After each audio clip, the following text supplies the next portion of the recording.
بسم اللہ الرحمن الرحیم۔ صرف 5 منٹ کا مدرسہ قرآن و حدیث کی روشنی میں 306واں دن 6 ذی القاعدہ۔ نمبر 1، اسلامی تاریخ۔ حضرت اویس قرنی رحمۃ اللہ علیہ۔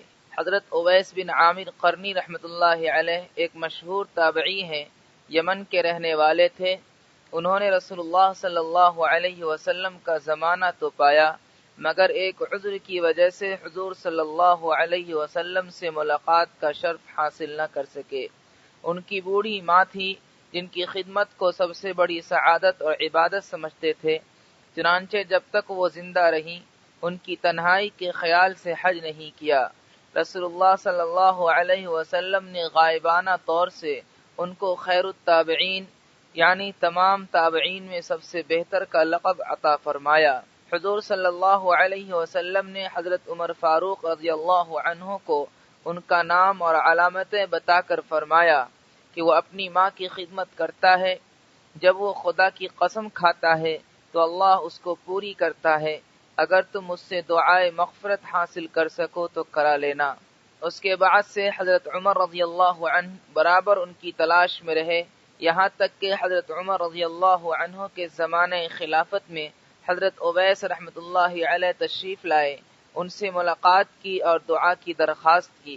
اس پر حضرت اویس قرنی رحمۃ اللہ علیہ نے حضرت عمر رضی اللہ عنہ کے لیے دعائے مغفرت کی۔ حضرت اویس قرنی رحمۃ اللہ علیہ پھر کوفہ میں جا کر بس گئے تھے اور بہت ہی سادہ زندگی گزارتے تھے۔ نمبر 2، حضور صلی اللہ علیہ وسلم کا معجزہ۔ علی بن حکم کے حق میں دعا۔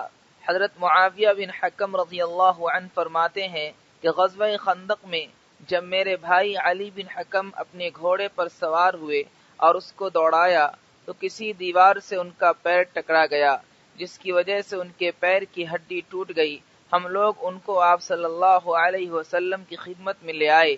آپ صلی اللہ علیہ وسلم نے بسم اللہ کہہ کر ان کے پیر پر اپنا مبارک ہاتھ پھیرا تو گھوڑے سے نیچے اترنے سے پہلے ہی ان کا پیر ٹھیک ہو گیا تھا۔ نمبر 3، ایک فرض کے بارے میں۔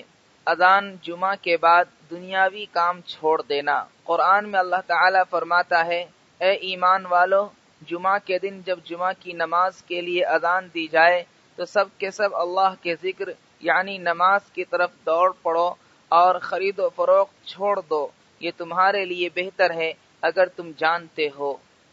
نمبر 4، ایک سنت کے بارے میں۔ طواف کے دوران یہ دعا پڑھے۔ رسول اللہ صلی اللہ علیہ وسلم نے فرمایا، جو شخص بیت اللہ کا طواف کرے اور کوئی گفتگو نہ کرے اور یہ پڑھتا رہے، سبحان اللہ والحمد للہ ولا الہ الا اللہ واللہ اکبر ولا حول ولا قوة الا باللہ، تو اس کے 10 گناہ معاف ہوتے ہیں، 10 نیکیاں لکھی جاتی ہیں اور 10 درجے بلند ہوتے ہیں۔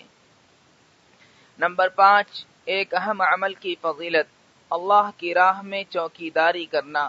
رسول اللہ صلی اللہ علیہ وسلم نے فرمایا، جس نے ایک دن و رات اللہ کے راستے میں چوکیداری کی تو اسے 1 مہینہ کے روزے اور تہجد پڑھنے کا ثواب ملے گا۔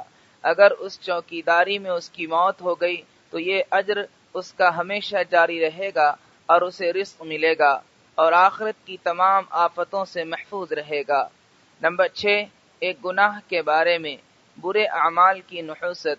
قرآن میں اللہ تعالیٰ فرماتا ہے، خشکی اور تری یعنی پوری دنیا میں لوگوں کے برے اعمال کی وجہ سے ہلاکت و تباہی پھیل گئی ہے، تاکہ اللہ تعالیٰ انہیں ان کے بعد اعمال کی سزا کا مزہ چکھا دے تاکہ وہ اپنے برے اعمال سے باز آ جائیں۔ نمبر 7، دنیا کے بارے میں۔ دنیا سے بہتر آخرت کا گھر ہے۔ قرآن میں اللہ تعالیٰ فرماتا ہے، دنیا کی زندگی سوائے کھیل کود کے کچھ بھی نہیں اور آخرت کا گھر متقیوں یعنی اللہ تعالیٰ سے ڈرنے والوں کے لیے بہتر ہے۔ نمبر 8، آخرت کے بارے میں۔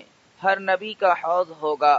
رسول اللہ صلی اللہ علیہ وسلم نے فرمایا، ہر نبی کے لیے ایک حوض ہوگا اور انبیاء آپس میں فخر کریں گے کہ کس کے حوض پر زیادہ امتی پانی پینے کے لیے آتے ہیں۔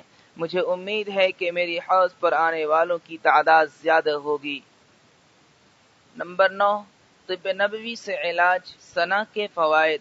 رسول اللہ صلی اللہ علیہ وسلم نے فرمایا، موت سے اگر کسی چیز میں شفا ہوتی تو سنا میں ہوتی۔ فائدہ، سنا ایک درخت کا نام ہے جس کی پتی تقریباً 2 انچ لمبی اور 1 انچ چوڑی ہوتی ہے۔ اس میں چھوٹے چھوٹے پیلے رنگ کے پھول ہوتے ہیں۔ اس کی پتی قبض کے مریض کے لیے مفید ہے۔ نمبر 10، نبی صلی اللہ علیہ وسلم کی نصیحت۔ حضرت ابو ذر رضی اللہ عنہ کو مخاطب کر کے رسول اللہ صلی اللہ علیہ وسلم نے فرمایا کہ میں تمہیں ایسی 2 خصلتیں بتا دوں جو بہت ہلکی ہیں، اللہ کے ترازو میں وہ بہت بھاری ہیں۔ پھر رسول اللہ صلی اللہ علیہ وسلم نے فرمایا، زیادہ خاموش رہنے کی عادت اور حسن اخلاق۔